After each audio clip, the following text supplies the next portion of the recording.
It's now time for another review from the Armies of the Hobbit for the Middle-earth strategy battle game.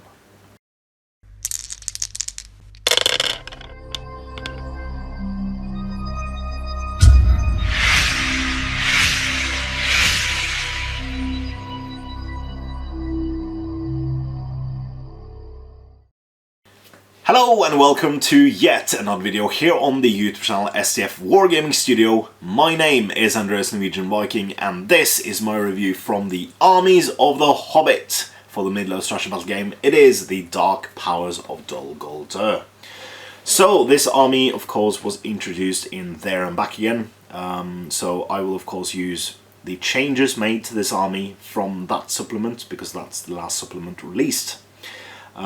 They are historically allied with only two armies, Azog's Legion and Azog's Hunters. They are conveniently allied with the Dark Denizens of Mirkwood, the Desolator of the North, i.e. Smaug, Goblin Town, Moria and the Trolls. This army may include Necromancer of Guldur, Nazgul Guldur, the Keeper of the Dungeons, Castellans of Guldur, so the Castellans of Ak, the Hunter Orc Captains, Gundabad Orc Captains, Hunter Orcs, Gundabad Orc Warriors, Felwogs and Mirkwood Spiders. So although they are only conveniently allied with the Dark Denizens of Mirkwood, they can still include Mirkwood Spiders in their army as is.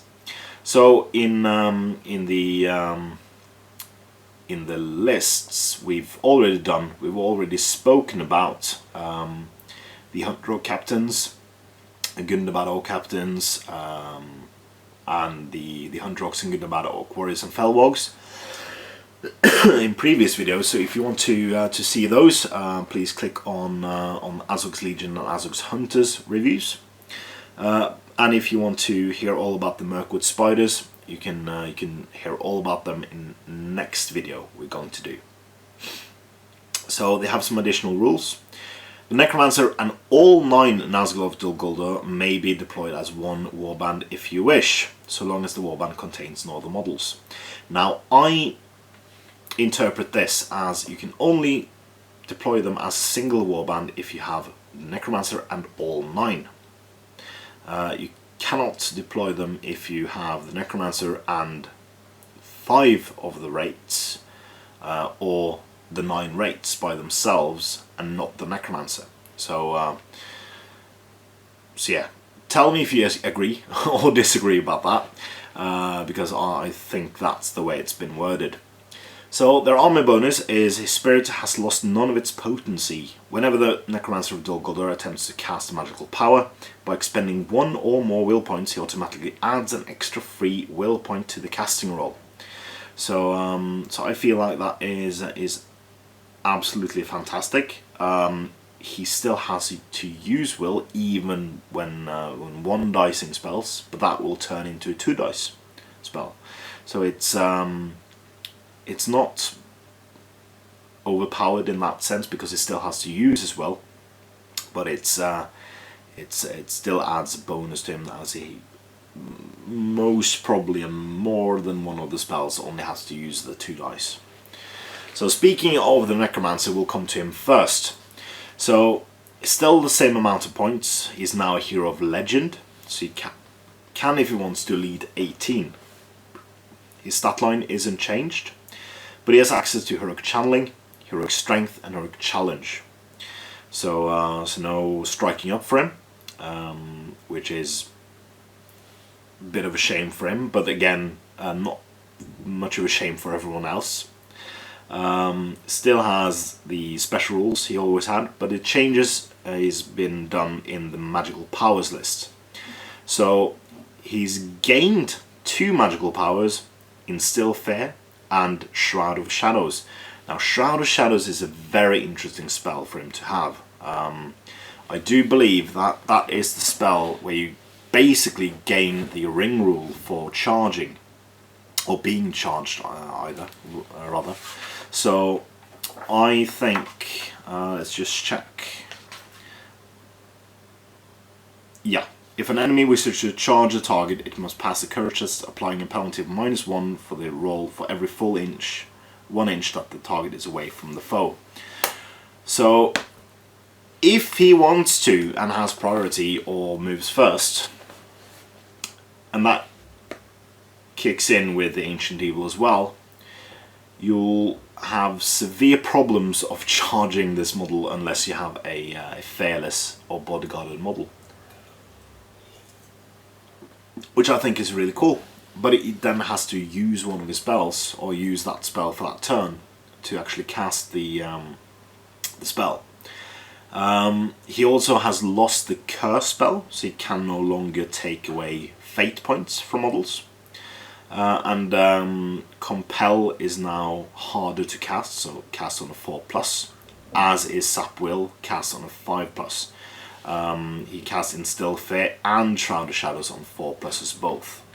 So I really like his spell list. I think Curse is a nice spell, but it was always a bit cheeky to use, especially with his Drained Soul ability, where it just kills you if you have no fate points to save the wound from. When it comes to the Nazgul or Dol Guldur, no real changes is made. They're all Heroes of Valor. No changes to the stat line, no changes to the war gear, no real changes to the rules, although there has been a clarification of the Unholy Resurrection rule, where it states now that you still count as slain for the purposes of special rules that would require a model to be slain, such as heroic combat.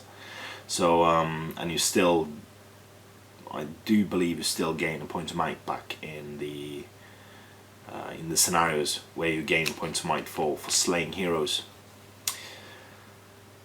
Next up is the Keeper of the Dungeons. So one of my favourite models, and one of those models that has had a slight change to what he originally was thought to be. I think the concept has been for both Bolg and Azog, and loads of different types of orcs, and ended up being the Keeper of the Dungeons, which was eviscerated by Galadriel way back. And his stat line has been slightly changed. So he used to have 1 will point and 1 fate point. Now he has 3 will points and 0 fate points.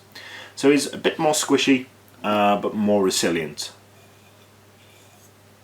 He's a hero of fortitude. His heroic actions include strike, strength and challenge, in addition to the normal ones. And he hasn't had no changes to his special rules. So he still gets a reroll to wounds on a 1 if he killed 1 model. If he killed 3 or more models, he causes terror, and once he killed 5, he reroll all to fail to wound. And he can still auto wound certain members of the White Council, the ones bearing the rings. I think the only one he can really auto wound would be Galadriel, because he has a strength of 5. That should be 3+, and then especially if he's piercing strikes, and then it goes down to 2+ with the two-handed weapon, and then with the you have something my masters want rule, it's a +1 again, so it's a 1+ to wound, with hopefully, if he kills something, a reroll on the 1. So he is very, very liable to wound or even kill the bearers of the Elven Rings if you can get to grips on them. So lastly of the heroes we have, and lastly of the models we'll talk about for this army, is of course the Castellan of Dol Guldur, making its triumphant return to canon books currently, with no change at all from how he was. He's a minor hero, so he can lead only 6 members, but they are fantastic looking. Really like the way the models look. They feel good in this army. They have some aesthetic similarities with the Nazgul, so I feel like this is a very, very good thing to have in this army. So overall, I really, really enjoy this army being there, because it gives you tactical advantages and disadvantages regarding what to use. there are no changes to the points, so you can still have a full 1,000 point army with the 9 ring rates, the Keeper of the Dungeons, and the Necromancer. That entire army is bang on the middle, 1,000 points. Of course, you can now tweak it a bit to not include the Keeper of the Dungeons, but I don't see why you would not. It's a fantastic model to have, and I would use it. So, but for a more, I think that's a cool army to play. I'm not necessarily sure that's the most competitive army to play. So I do think a mixture in the historically allied list is very good. If you add on Azog's Legion and Azog's Hunters, you can have multiple cool things, or even spam troops in there as well. If you want to have the Necromancer and troops, you can, and other troops than in the book. You can even have monsters and the Necromancer, which would be very fun. So I think this is cool. Gives you loads of cool options, and yeah, I'll end it there. So thank you for watching this review of and the changes for the Dark Powers Dol Guldur. Tomorrow, or whenever I'll release the next one, probably tomorrow or later on today, we'll review the Dark Denizens of Mirkwood, where we'll see also a triumphant return of not 1 but 2, or actually 3 models back into canon list building. So please join us for that. Until then, I've been Andreas, Norwegian Viking, and this has been my review and discussion about the changes of the Dark Powers of Dol Guldur.